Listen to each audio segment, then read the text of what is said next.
This is Max. And this is Alex from Exist, and you're listening to Heavy New York. Heavy New York!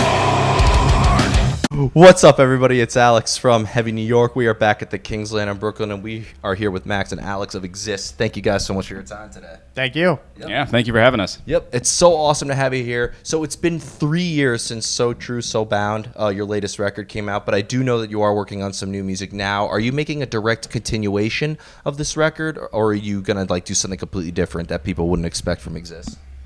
That's a good question. Well,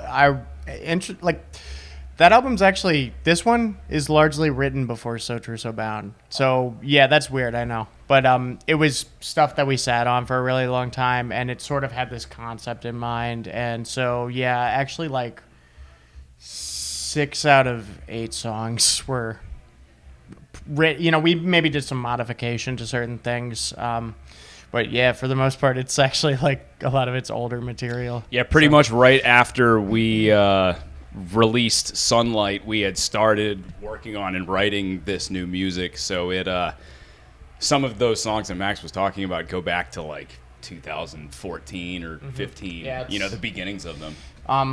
And I think there was always an intention to do this. We started working on it at the same time as some of the So True, So Bound material, and that just seemed like it was sort of its own thing. And also this seemed like a more cohesive concept sort of album, so it just made sense at the time to actually record and release that one first. But yeah, so a lot of it's actually older music, and I think we still have complete faith in it, so that's kind of cool. That's awesome, and that's great to hear that, because sometimes artists look at their earliest work and they want nothing to do with it, but the fact that you're able to kind of return to it, did maybe making So True, So Bound allow you guys to kind of go back to the older material with a fresh idea on how to bring it further? Sometimes it can give you a fresh look at it. I mean, sometimes it can be the opposite, and if you sit on something for long enough, you come back to it and you just don't feel a connection to it, or you don't like it anymore. But I guess, you'd have to ask him more about that, but it seems like when we came back to it, there was maybe a little bit more of a fresh outlook. Yeah, I almost felt like not looking at it for a while, kind of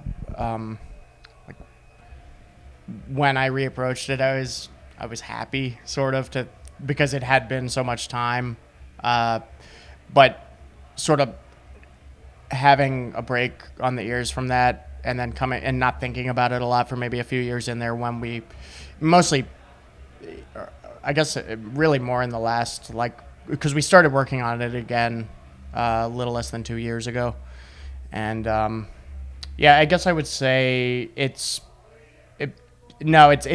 felt fresh still. By the end of the recording process, maybe not as much, but I think that's the same for any new material, just because you spend so much time just, intensely fleshing out all these details. But yeah, I don't know. I feel pretty, I actually think, and it's very generic to say this, but I think it's their strongest album just because of the cohesiveness of it. And you mentioned that there's sort of a concept behind this album too. Yeah. Could the conceptual elements of Exist music determine the outcome of the sound of it as well? That's a good question.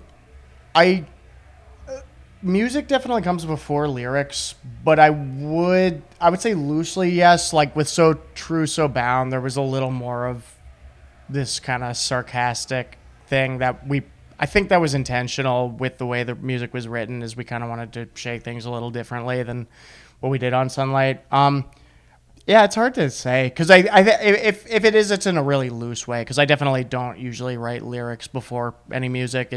I have melodies in mind, and even for growls, the rhythms I kind of hear already, and sometimes even certain words where they feel a certain way, and I know okay, in my head I'll just hear this thing over and over, and it's so I know there's a vibe that I want to kind of capture with it, but yeah, I don't even know. Sometimes there's musical concepts, if you want to call it that go throughout the music, maybe certain motifs or Definitely melodic that. phrases that can be maybe considered somewhat of a concept in a way, because it does shape the flow of the album and what songs sort of would come next, and That's definitely prevalent.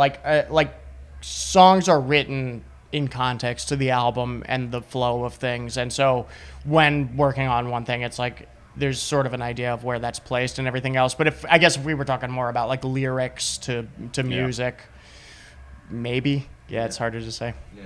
Now, as somebody who has seen you live before, I always thought that seeing you live, like the first time I saw you, I believe, was on the Archspire Beyond Creation Obscura show Yeah, sure. back in, wow, I can't believe that was almost 2 years ago. But great. but it's a very different experience seeing you live than simply listening to you. I think there's maybe an equal amount of fulfillment. But for you, is there maybe a similar energy into playing live as songwriting, or are they two separate arts altogether? I think they're pretty separate because in a way, when you're writing something, you are in the moment of being inspired by those ideas. And to me, the initial writing process is when you get the real high off of that. Whereas when playing live, it's almost more, it's more like you're sort of, It's like the interpretation of those songs. There's the That's interpretation what of those you're songs. sort of bringing out. there's a lot of it that stays the same though.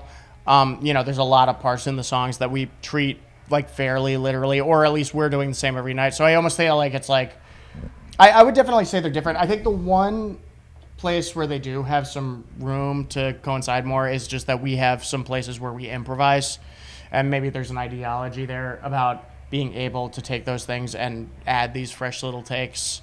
And, and maybe we would even do that with like orchestrational ideas in the future for I could see us like taking a song, and Because there's smaller ways of improvising within Right. through composed music. I mean, like if Max or our keyboardist Jordan used a different patch for a different section, or like a lot of times with my bass lines that aren't strictly following one of the guitar riffs, I may alter it from gig to gig slightly just by, maybe either changing some of the rhythms up or changing the melodies up. So definitely him and drums especially, and solos it happens a lot. And then there's little subtleties as far as certain things like that.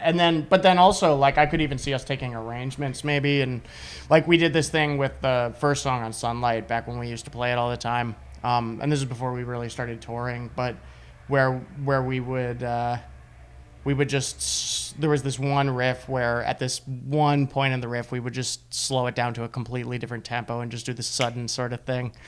And it wasn't something that would have been intended to be on the recording, but when you have that frame of reference of, okay, this is the recording and this is the song, and, I think in an ideal situation, if the listener knows that music, then you can actually toy with those things in a way that might propel things in a way. And it can keep things fresh, because, I mean, I don't think most people in the metal world have a problem with this, but with stuff that's played the same way over and over and over again, like if you've seen a band 5 or 6 times playing the same set, maybe your feeling as the audience is, diminished slightly because it's not as new or fresh of a thing. But then if you incorporate stuff like that, that can kind of, Yeah, it keeps it fresh for everybody. yeah, it makes it unexpected for the listener. you know? Yeah. And I have 2 more questions for you. I heard you mention that you try to capture a moment within your songs, which I've always find, I'm not a songwriter, so shut me up at any point in this question, but like when you say you try to capture a moment in your music, but sometimes you're working on a song for multiple days, sometimes multiple weeks. More than Yeah. And including- Multiple years. So, do you find that maybe the moment could sometimes get lost if you're working on a song for an extensive period of time? I guess it depends. I mean, sometimes maybe, because when you're composing, you put stuff under such a really small microscope because of how you're trying to either alter things or just experiment with the orchestration or just the other ensemble calling out of the frame. That sometimes that can diminish, but I guess if the ideas are strong enough and you feel good about them, that can help keep that alive.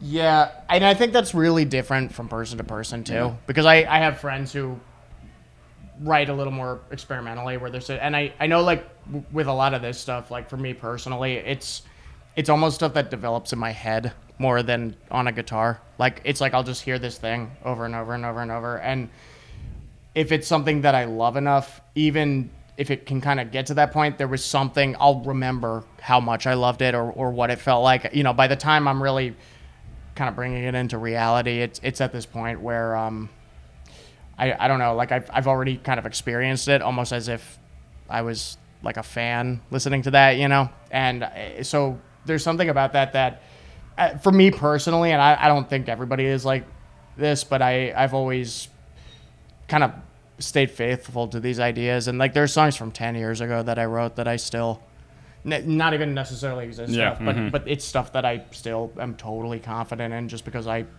even if it was from an earlier stage where maybe my musical vocabulary wasn't the same or whatever, I just have this faith in something that felt right. And You just feel that deeply connected yeah, to it. yeah. It's just something that I genuinely love. So yeah, I think it just depends on how an artist does something, and it's probably a little different for everybody. Yeah. And the final question I wanted to ask you, the most difficult question of the interview, and I want you both to answer it. And it's my favorite thing to do with artists because it always stumbles them. Okay. How do you know when a song is done? You first.